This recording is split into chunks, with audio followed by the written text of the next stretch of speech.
Të dashurit e mi, sinqeriteti mbetet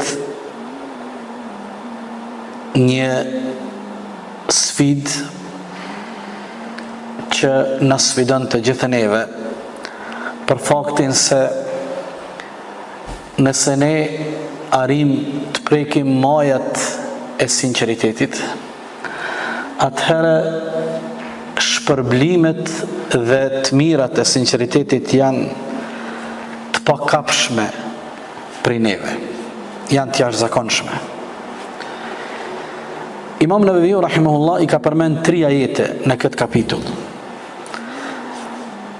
Ajetin e parë ka përmend ajetin 119 Taube, i cili ajet flet për një ngjarje të madhe që disa jo më herët kemi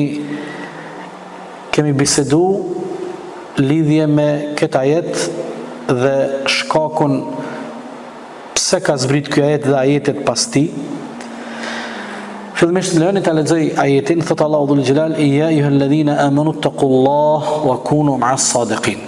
O ju që keni besuar, frigojeni Allahut dhe bëni përpjekje të jeni me të sinqertit.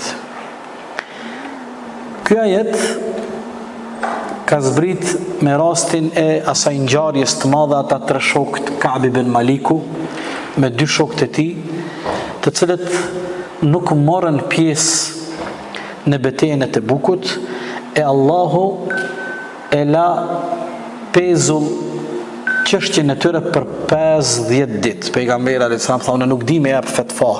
Pejgamberi nuk kishte guximin as si gjykatës, si kadi, as si mufti me jap fetva.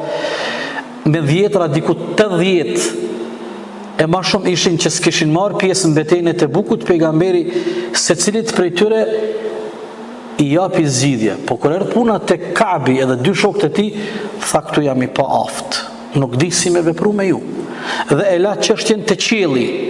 E qielli për këta 3 njerëz nuk reagoi 50 ditë. E kemi jetu dhe kemi diskutuar rreth kësaj ngjarje. Ajeti 119 ka të bëjë me këtë ngjarje e ku Allahu dhul Jalal i thret besimtarët që pasi të frigohen Allahut dhe të druhen atij, të bëjnë përpjekje që të jenë me të sinqertit. Ajetin e dytë që ka përmend Imamu Nawawi rahimahullah është një pjesë ajetit 35 në surën Ahzab, ku Allahu thot: "Was-sadiqina was-sadiqat." Ajeti është i gjatë, Allahu numëron dhe radhit disa prej virtyteve dhe karakteristikave të besimtarëve dhe të besimtareve. Dhe duke numëru disa prej karakteristikave dhe veçorive që e bëjnë një besimtar të mirëfillt dhe një besimtare të mirëfillt, në mesin e këtyre veçorive, was-sadiqina was-sadiqat, dhe ata besimtarë të cilët janë të sinqert dhe ato besimtare të cilat janë të sinqerta. Dhe ajetin e tretë Imamu Nawawi e sjell nga surja Muhammed, ajetin 21, thot Allahu dhul Jalal: "Falau sadaqullaha lakana khayran lahum." Sikur ata të ishin të sinqert me Allahun, me gjendjen e tyre, kjo do të ishte më e mirë për ta.